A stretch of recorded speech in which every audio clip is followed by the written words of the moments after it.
প্রধান উপদেষ্টা ডক্টর মোহাম্মদ ইউনূস বলেছেন ২০২৫ সালের ডিসেম্বর থেকে ২০২৬ সালের মার্চের মধ্যে নির্বাচন হতে পারে। কত দ্রুত সংস্কার হয় তার উপর নির্বাচনের এই সময়সীমা নির্ভর করছে, কারণ অবাধ ও সুষ্ঠু নির্বাচনের জন্য এসব সংস্কার প্রয়োজন। ব্রিটিশ সংবাদ মাধ্যম বিবিসিকে দেয়া সাক্ষাৎকারে তিনি এসব কথা বলেন।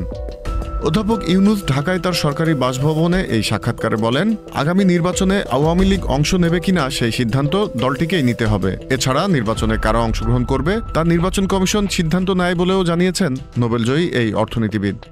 তিনি বলেন, শান্তি ও শৃঙ্খলা সবচেয়ে গুরুত্বপূর্ণ জিনিস এবং এরপর অর্থনীতি।